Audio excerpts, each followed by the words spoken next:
अस्सलाम वालेकुम। अभी हम देखते हैं कि जी ओपन कार्ट के अंदर प्रोडक्ट हमने किस तरह से ऐड करनी है। तो सबसे पहले हमने कैटलॉग के सेक्शन में जाकर यहाँ पर प्रोडक्ट्स के ऊपर क्लिक करना है।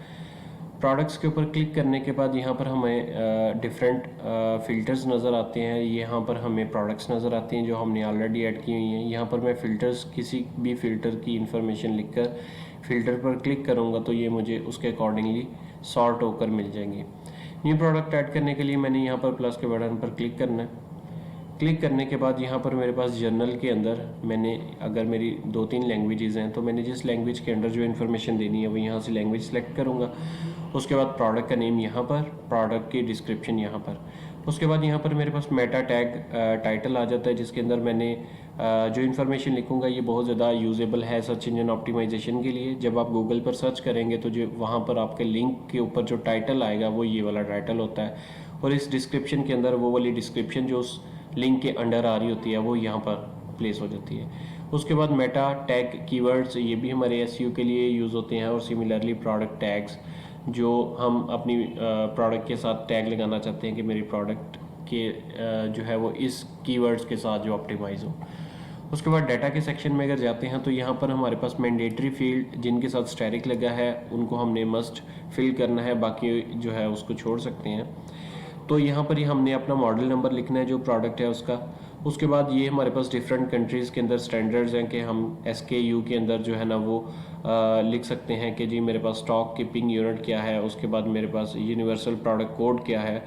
तो ये सारे मैं यहाँ पर यूज़ कर सकता हूँ। उसके बाद यहाँ पर मेरे पास आ जाता है लोकेशन के अंदर मैं उस प्रोडक्ट की लोकेशन डाल सकता हूँ। उसके बाद प्राइस है, प्राइस में मैं उसकी प्राइस दूंगा। टैक्स क्लास है, आप जो टैक्स आपने डिफ़ाइन किए होंगे उसके अकॉर्डिंगली यहाँ पर आपके पास आ जाएंगे, उसको आप अप्लाई कर सकते हैं। उसके बाद यहाँ पर क्वांटिटी है, क्वांटिटी में हमारे पास जो क्वांटिटी हमारे पास इस वक्त स्टॉक के अंदर मौजूद है ये वो वाली आ जाती है। मिनिमम क्वांटिटी में हम कर सकते हैं कि मेरे पास अगर कोई कस्टमर आता है और वो जो है वो एक प्रोडक्ट को 1 के साथ जो है वो परचेज़ करना चाह रहा है, लेकिन मैंने यहाँ पर बंडल बनाया हुआ है 10 का, तो यहाँ पर मैं 10 जो है वो लिख दूंगा, जिसके साथ ये होगा कि ये मिनिमम 10 पीसीस जो है ना वो परचेज़ कर सकता है, उससे कम आइटम्स जो है वो मैं परचेज़ नहीं होने दूंगा।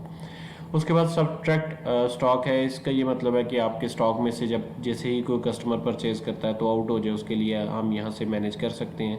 आउट ऑफ स्टॉक होने के केस में हमें जो मैसेज मिलेगा वो यहाँ पर हम मैनेज कर सकते हैं। इस प्रोडक्ट को जो शिपमेंट चाहिए वो यहाँ से हम कर सकते हैं। ये प्रोडक्ट किस वक्त अवेलेबल होगी उसके लिए ये हम डेट दे सकते हैं। डायमेंशंस के अंदर मेरे पास length multiply by width multiply by height, यहाँ से मैं उसके डायमेंशंस बता सकता हूँ मेरे प्रोडक्ट के क्या डायमेंशंस हैं, और यहाँ पर मेरे पास उसके डिफरेंट यूनिट्स हैं जैसे वेट और वेट क्लास वगैरह।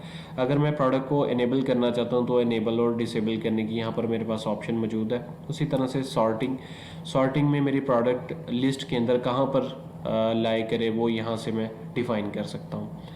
उसके बाद यहाँ पर मेरे पास लिंक्स आ जाते हैं कि जी मैंने ये प्रोडक्ट जो है वो किस मैन्युफैक्चर ने बनाई है, यहाँ से मैं उसका मैन्युफैक्चर सेलेक्ट कर सकता हूँ। उसके बाद हमारे पास मैन्युफैक्चर स्टैंड्स फॉर ब्रांड भी हम इसको कंसीडर कर सकते हैं। उसके बाद यहाँ पर कैटेगरीज़ है, कैटेगरीज़ मेरे पास मल्टीपल हो सकती हैं, यानी एक से ज़्यादा मैं कैटेगरीज़ यहाँ पर सेलेक्ट कर सकता हूँ जो पेरेंट और चाइल्ड के कम्बिनेशन से भी आप बना सकते हैं। फ़िल्टर्स के केस में जो हम फ़िल्टर्स यहाँ पर सेलेक्ट करेंगे जो हमने सिस्टम में पहले से बनाए होंगे, तो लिस्टिंग पेज के अंदर जिस फ़िल्टर पर मैं क्लिक करूँगा उसके अंडर में जो ये प्रोडक्ट शो होनी चाहिए वो फ़िल्टर्स यहाँ पर मैं सेलेक्ट कर लूँगा। उसके बाद किस स्टोर के अंदर मैं इसको शो करवाना चाहता हूँ, मेरे केस में एक ही है तो यहाँ पर आ जाएगा। उसके बाद यहाँ पर डाउनलोड है, अगर मैं कुछ डाउनलोड के लिए यहाँ पर शो करवाना चाह रहा हूँ तो उसके लिए मेरे पास यहाँ पर उसकी मैं लिस्ट दे सकता हूँ। उसके बाद रिलेटेड प्रोडक्ट्स हैं, जब आप प्रोडक्ट ओपन करेंगे अपने डिटेल पेज के अंदर तो वहाँ पर हमारे पास उसके साथ सिमिलर प्रोडक्ट्स जो हमने शो करवानी है यहाँ पर हम उसकी लिस्ट दे सकते हैं। उसके बाद यहाँ पर मेरे पास एट्रीब्यूट्स आ जाते हैं, जैसे अगर आपने कुछ एडिशनल इन्फॉर्मेशन वहाँ पर शो करवाना चाह रहे हैं तो यहाँ पर प्लस के बटन पर क्लिक करके आप एडिशनल इन्फॉर्मेशन जो है वहाँ पर शो करवा सकते हैं। उसके बाद ऑप्शन है, ऑप्शन एक्चुअल में हमारे पास वेरिएंट्स होते हैं, जैसे मेरे पास कोई टी शर्ट है तो वो रेड ग्रीन ब्लू, या हमारे पास स्मॉल मीडियम लार्ज हमारे पास साइजेस के अंदर मौजूद है, तो वो मेरे वेरिएंट्स कहलाते हैं, जो कि यहाँ पर मैं सेलेक्ट कर सकता हूँ कि मेरे पास ये किस वेरिएंट के साथ चल रही है। जैसे यहाँ पर मैं कलर सेलेक्ट किया है तो यहाँ पर मैंने उसकी ऑप्शंस सारी की सारी मल्टीपल डिफाइन कर लेनी है, तो उसके अगेंस्ट मेरे पास ये प्रोडक्ट ऑप्शंस में आ जाएगी। उसके बाद रिक्योरिंग आ जाती है कि अगर आप कोई सर्विस दे रहे हैं मंथली बेसिस पर, तो उसके लिए मेरे पास ये ऑप्शन है। अगर मैं कुछ डिस्काउंट देना चाह रहा हूँ तो वो मैं यहाँ पर डिस्काउंट ऐड कर सकता हूँ, वो मल्टीपल भी हो सकते हैं। उसके बाद स्पेशल प्राइस है जो कि मैं किसी स्पेसिफिक पीरियड के लिए कर सकता हूँ, वो किसी स्पेसिफिक कस्टमर ग्रुप के अगेंस्ट भी कर सकता हूँ या मैं ओवरऑल भी कर सकता हूँ। उसके बाद यहाँ पर मेनली हमारे पास इमेज आ जाती है। मेन हमारे पास एक इमेज होती है जो हमारी फीचर्ड इमेज भी कहलाती है, और उसके बाद मैं एडिशनल उसकी गैलरी इमेजेस यहाँ से मल्टीपल भी ऐड कर सकता हूँ।